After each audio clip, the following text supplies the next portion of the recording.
ओकरा बाद से सेहरा भी सजी तो भैया खातिर कहब कि सेहरा के नेक हमर होला दूल्हा आयल बेला। सेहरा के नेक हमर होला दूल्हा आयल बेला। देखिए रितेश जी पता नहीं कहाँ चले गए हैं। आज इतना डर क्यों रहे हैं रितेश जी? मैं तो इसी सोच में हूँ। रितेश जी जहाँ पे हैं आप आइए। हेलो ए मुकेश भैया, ए मुकेश भैया, भैया पे आप आइए, यहाँ पे आइए।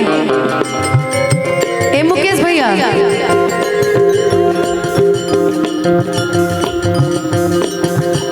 मुकेश भैया, सेहरा के नेक हमनी के न होला।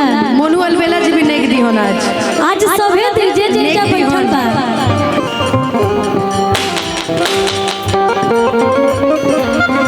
चले प्यार बा कहो सेहरा के नेक हमर होला दूल्हा आयल बेला।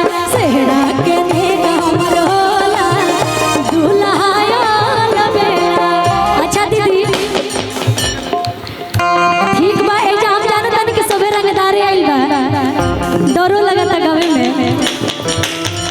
लेकिन हम कहा भैया दुल्हा के पापा जी या मम्मी जी जहाँ बने जाओ वहाँ लोग खातिर कहो। मुकेश भैया वैसे तो आप हमेशा हर कलाकारों का साथ देते हैं, प्यार रहता है, लेकिन भैया कहेंगे कि दुल्हा के पापा जी कहाँ बैठल बने। दुल्हा के पापा जी कहाँ बैठल बने।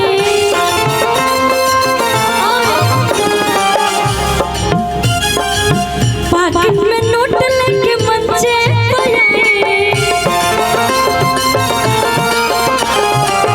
मौसा जी रघुओं के नेक देवे के बाद सबके देव के पारा पारी। और एक बड़ी भैया की तरफ से आया है। आई अंकल जी जल्दी। हमारे अंकल जी आ रहे हैं, मैं सबको बुलाऊंगी भैया, ये मेरा हक है। आज मैं अपने भाई के तिलक में हूँ। जी बिल्कुल गाऊंगी, मैं आपकी फरमाइश पूरा करके ही जाऊंगी। मैं चाहूंगी देखा चाची जी भी आ रहल बाड़ी। दुल्हा के मम्मी जी कहाँ बैठल बने। दुल्हा के मम्मी जी कहाँ बैठल बने। मम्मी गुलाबी साड़ी में बड़ी सुंदर लगता है नहीं? बिल्कुल। हम चाह कि सब मंच पे आई और ये हमने की तरफ से आप सब खातिर बात। दुल्हा के मम्मी जी कहाँ बैठल बने। पर्स में नोट दुल्हा लेके के मंचे छोट बहन है। अच्छा बहन छोटकी बहन है। छोटी बहन मामा मामी फुआ फूफा जे भी बा सब हे मंच तक आई। और हमार दीदी हुई जो बड़ी दीदी दरवाजे जो बटले बनी रहे कहे के नहीं खे। दुल्हा के मम्मी जी कहाँ बैठल बने। पर्स में नोट लेके मंचे आए। काहे की और देखिए हमारे माता जी है, माता जी के बहुत सारा आशीर्वाद मिलल, बहुत ही अच्छा लगल हमरा के। बहन भी आई हुई है।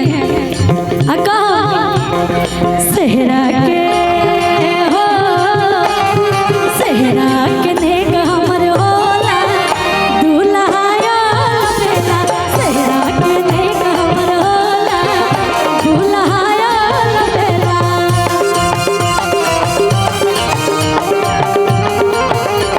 हमरो के नेक मिला था आज। रवो के नेक मिला था, हमने बहन ही हुई। बिल्कुल आपके तरफ से भी हम बोल रहे हैं। और ये बड़का भैया है ना दुल्हा के भैया जी कहाँ बैठल बने। पाकिट में नोट लेके मंचे आए। अच्छा भैया भाभी भी आई है। अच्छा हमारी दीदी लोग हैं, दीदी लोग आप लोग भी आइए ना। इनकरा खातिर तुम तो धोखेबाज हो, वादा करके भूल जाते हो। तुम तो धोखेबाज हो, वादा करके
पापा पापा जी हमारे बीच मंच पर उपस्थित हो रहल बानी। और पिताजी के आशीर्वाद मिलता है। हाँ सही बात है, दोनों बेटी ही हैं, दोनों को आशीर्वाद मिल रहा है। बहुत बहुत धन्यवाद। लेकिन कहो दुल्हा के दीदी जी कहाँ बैठल बने। अच्छा दीदी आप हो देखी है दुल्हा की जो दीदी है कहाँ है आप देखिए कि एगो है सामने बड़ी, एगो है मोबाइल चलावतरी, दू जना बहन है तीनों तीनों। दीदी अच्छा है छोटकी है, अच्छा बीच वाली। अच्छा आपके बाद मैं हूँ, मेरे बाद ये है, उनके बाद ये। हाँ ये वाह। लेकिन एगो दीदी हमारे मंचे पर बने, ये सबसे छोटी है। ये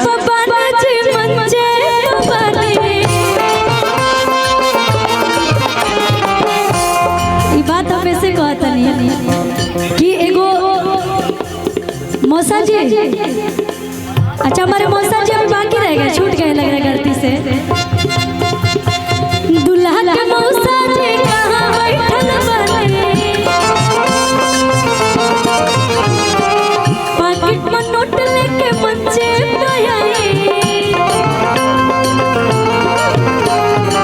काहे की सेहरा के नेक हमर होला, दुल्हा आया बेला।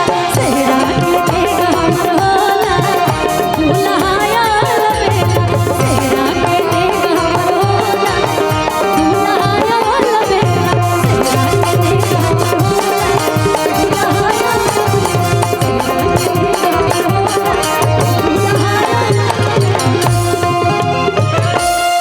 चलिए ये गाना हम सब कलाकारन के तरफ से आप सबके, लेकिन आप सबके फरमाइश पर